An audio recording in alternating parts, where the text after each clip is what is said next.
Good morning, trail walkers.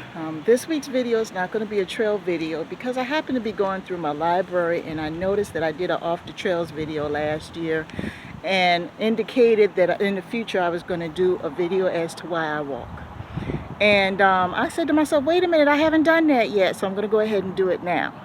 I just want to let you know this is going to be my little disclaimer. I might use a little bit of language that might not be appropriate for children. So if you have any kids in the room, you might want to tell them to leave because I'm about to get very, very adult here. It's a deep situation. Okay. Just to get started. I'm on my way to work this morning, so I'm outside. It's really windy. It's really breezy. So please pardon the breeze. But what originally started as a way for me to keep my weight down and to be healthy eventually saved my life. I'm going to say that again. What originally started out as a fitness regimen eventually saved my life. Once upon a time, I was addicted to opioids.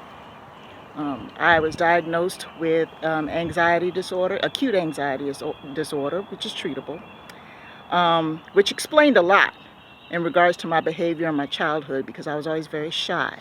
I was always afraid of people. I was always very emotional at times. As I got a little older, I used to hyperventilate when I heard or saw things that excited me. I had crying spells when I was a baby. I was definitely afraid of people and crowds and all those fears because of the time that I was brought up. There wasn't much attention paid to psychological diagnosis until I found out later on what the problem was. And I had to go through therapy and figure out, you know what, this is the reason why I was acting that way. And unfortunately, there's still that stigma out here in the world. People believe that once you've been diagnosed with a mental illness or a mental condition, because I don't want to say illness because it sounds so permanent. There are chronic conditions and there are acute conditions, and some of them are treatable. But some people actually believe that, once you get that you're just scarred for life, you're messed up, there's no recovery or anything like that. And it could be further for the truth. That's just a total lack of education on their part. But anyway, I was diagnosed with generalized anxiety disorder, and I had a panic attack one day. This was back in 1994. And I had to go to the emergency room because I literally thought I was having a heart attack. And because of that, they diagnosed me. They went ahead and gave me a prescription for anti-anxiety medication. Well, I was going through a lot during that time. I was going through a divorce and not having a job and having to live with relatives and the whole 9 yards, just the whole pressure behind the whole thing. And because of that, I was looking for a means to escape anyway. That on top of the fact that, I didn't know who I was as a person. I didn't know who I was as a person. I didn't know what I wanted as a person. And, my daughter, she was a baby. My son wasn't born yet. And I had all this on me, and I was trying to figure out, what to do. I didn't know where to go or what to do. So, of course, lo and behold, here comes this medication that makes me feel really good. And unfortunately, when people are prescribed medications, they're given prescriptions for these types of, illnesses. And sometimes the doctors don't know what's going on in that person's mind. Because let me tell you something. This little 3 pounds up here, it's a motherfucker. It is. It can ruin you and it can save you. And there's a whole lot of power up here. I don't care what anybody tells you. There's a whole lot of power up here.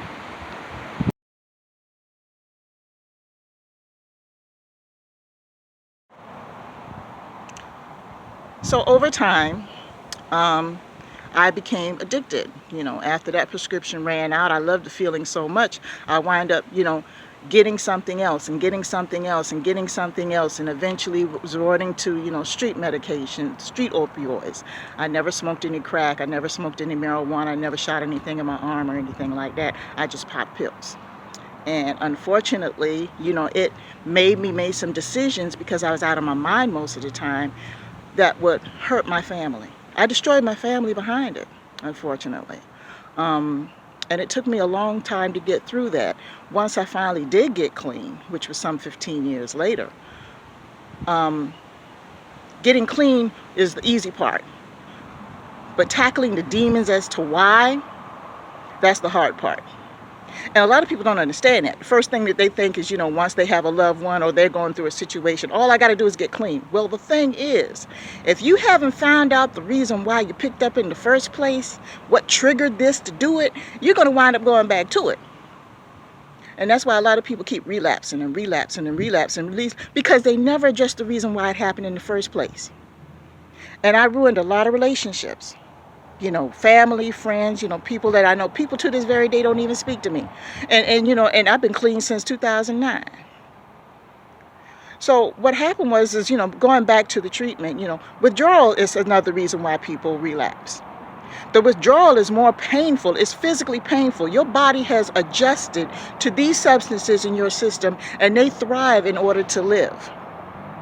And once you take that out of your system, take that out of your DNA, your body flips out. And a lot of people can't deal with the pain. I went through the sweats, and I went through the sleeplessness. I went through the stomach pain. Oh my gosh, the stomach pain was outrageous. Just to have to suffer through it because nobody was going to give me any medication. Go to the emergency room, all they do is give you some Tylenol. But that pain wouldn't go away. The headaches, oh my gosh, the headaches that I had. And the thing about it, this whole time, I was technically functional because I was still going to work. I was still going to work, still going to school, and I was still doing things, but it was like I was a little robot.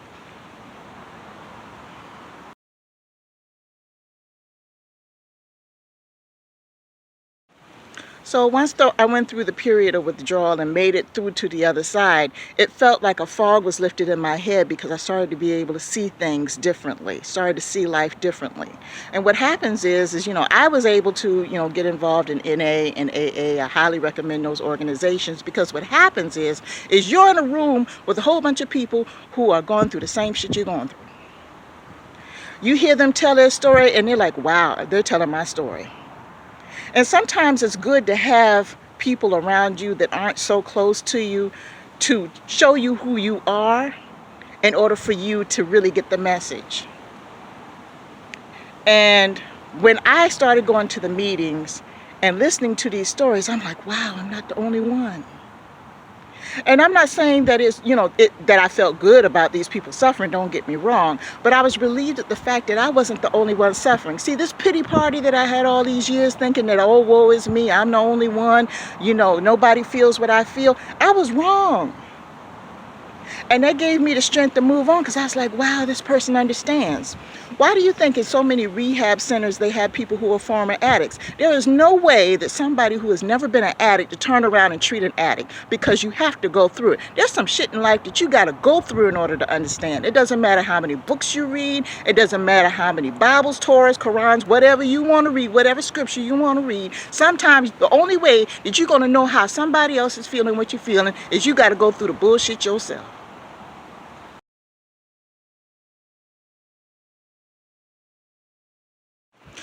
So what happens in recovery is that they try to teach you to help develop a sense of self and help you to focus your energies on something else instead of thinking of the drug. That could be art, that could be music, that could be, exercise. And, I'd already been involved in walking before, but I did find myself whenever I had the urge or started to feel anxious for any reason, I would go take a walk.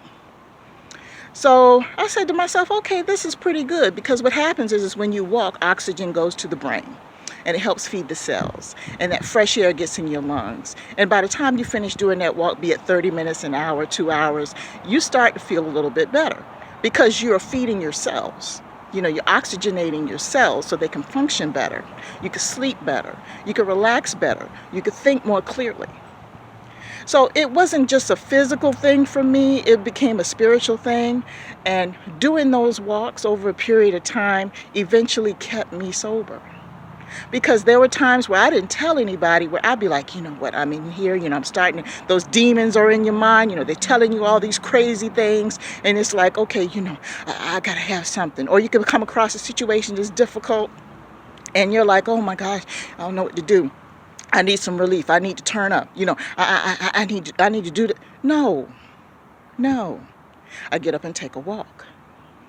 So I just wanted to share that with you because I was hoping that maybe it would help. For those of you who are going through it, I know how it feels. And if you want to reach out to me sometime and just talk, that'll be fine. My email is peachypathfinder@gmail.com. Or, you can just put a link in the comments and start a dialogue. Because we are in some tough times right now, and I know for a fact that there are people who have never picked up before that probably are picking up because they're going through something and they don't have the coping skills. And I'm not downing you for that because I was there. But a lot of us weren't taught how to deal with certain situations because the people who were supposed to teach us, they probably never been through it. So I don't fault them. So the thing is I just wanted to let you know the reason why I started walking. I can go into detail later on in another video if you like, as far as the journey is concerned. I'll be glad to do that. Let me know in the comments if you're interested. But anyway, I just wanted to put that out there, and I just kind of hope that helps somebody understand why I am so adamant and why I'm so energetic and enthusiastic about walking. It's a way of life for me, and it's a part of me maintaining my spirituality.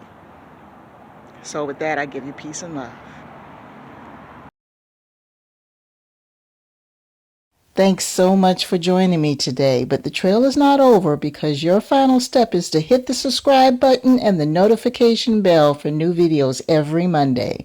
And remember, the next walking adventure is closer to you than you think. See you next time.